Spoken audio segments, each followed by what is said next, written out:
चलिए हमारे पास हमने इससे पहले के वीडियो में कसरों के ज़र्ब देखा है। तो ये मुरक्कब कसर है और एक हमारे पास दूसरी कसर है। हम इन दोनों की ज़र्ब करते हैं। ज़र्ब करने का तरीक़ा हमने देखा है कि मुरक्कब कसर को पहले क्या करना है, हमको गैर वाजिब कसर में तब्दील करना है। ठीक है, गैर वाजिब कसर में तब्दील करने के लिए क्या करते हैं, हम दो को एक से ज़र्ब करते हैं ना, 2 एक का ऐसे करते हैं ना, 2 ज़र्ब 1, उसमें ये 1 जमा करना पड़ेगा, ज़र्ब 2/3। ठीक है, अब इसको 2 ज़र्ब 1 क्या हो जाएगा, 2 एक का 2 जमा 1/2 ज़र्ब 2/3। ठीक है, तो क्या आया इसका, 2 और 1 कितने होते, 3, 3/2 ज़र्ब 2/3। ठीक है, पहले हमने क्या करे, जो मुरक्कब कसर हमारी थी उसको हमने गैर वाजिब कसर में तहवील करें और उसके बाद आप ज़र्ब करेंगे। ज़र्ब करने के लिए हमने देखा है कि शुमार कुनिंदा और शुमार कुनिंदे की ज़रब, नसब नुमा और नसब नुमा की ज़रब। तो 3 ज़र्ब 2 और 2 ज़र्ब 3, क्या आएगा इसका हासिल ज़र्ब, 3 दूनी 6 और 2 तिये 6।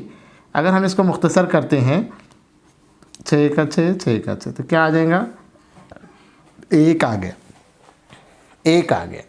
एक और कसर हम लोग लेते हैं, एक और कसर की ज़रब हम करते हैं, 4/6 ज़र्ब 6/4।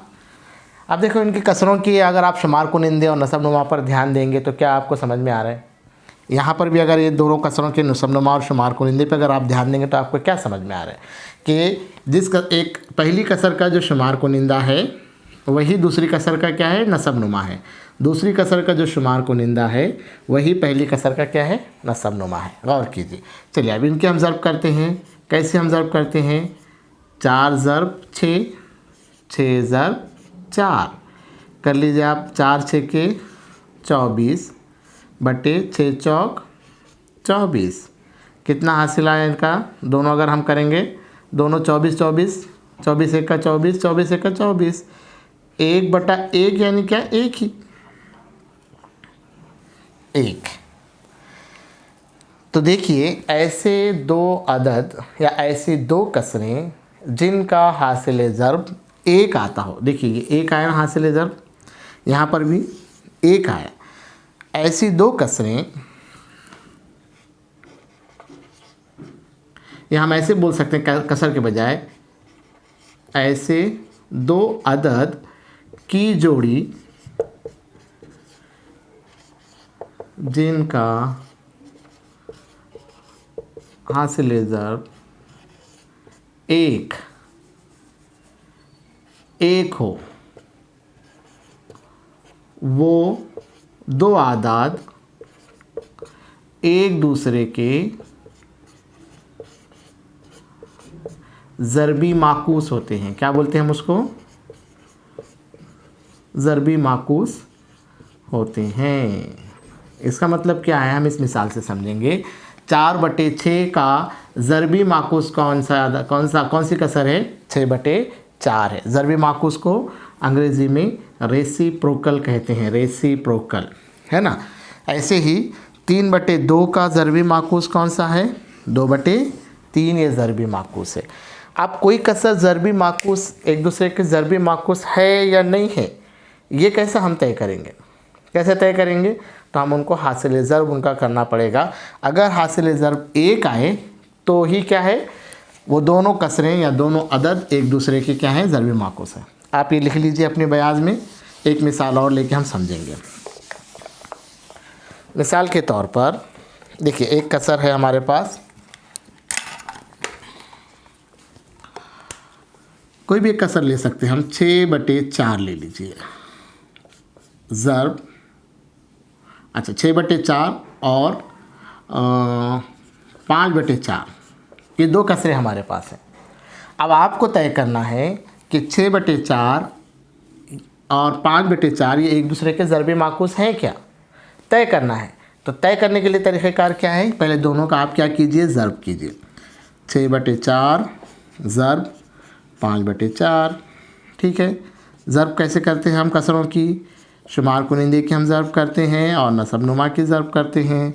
6 पंजे 30, 4 चौक 16, 16 बटे 30। अगर हम इसको मुख्तसर करते हैं, छोटे अदद से मुख्तसर कीजिए। अगर 2 से करते हैं तो 2 एका 2, 2 पंजे 10, 2 अट्ठी 16। और मुख्तसर हो सकती है कि ये अब नहीं हो सकती।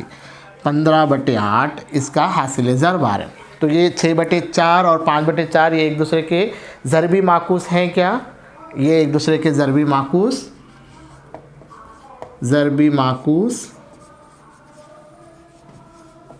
नहीं है ना? ज़रबी माकूस नहीं है। क्या आना चाहिए उनका हासिल ज़र्ब? हासिल ज़र्ब क्या आना चाहिए? 1 आना चाहिए। तो ऐसे 2 कसरें आप कोई भी लीजिए, ये लिख लो आप अपनी बयाज में, लिखते चलना ज़रूरी है। कोई भी 2 कसरें हम कसर ले सकते हैं और हम ज़रबी माकूस मालूम कर सकते हैं। ठीक है, आप देखिए एक और कसर हम लोग लेके देखते हैं। 2 बटे 6 ज़र्ब या 2 बटे 6 और 6 बटे 2। अब आपको मालूम करना है कि ये दोनों कसरें एक दूसरे के ज़रबी माकूस हैं क्या? बगैर ज़र्ब किए कि भी आप बता सकते है क्या? हमने जैसे बोले थे कि भी पहली कसर का नसब-नुमा, पहली कसर का शुमार कुनिंदा, दूसरी कसर का नसब-नुमा होना चाहिए, है ना? अगर ऐसा है तो ये एक दूसरे के क्या हो जाते हैं? ज़रबी माकूस होते हैं। मिसाल के तौर पर अब अगर 1 बटे 2 का अगर ज़रबी माकूस हमको लेना है तो वो क्या होगा? 2 होगा। 2 क्यों? 2 बटे 1 या 2 एक ही बात है। ठीक है, चलेगा।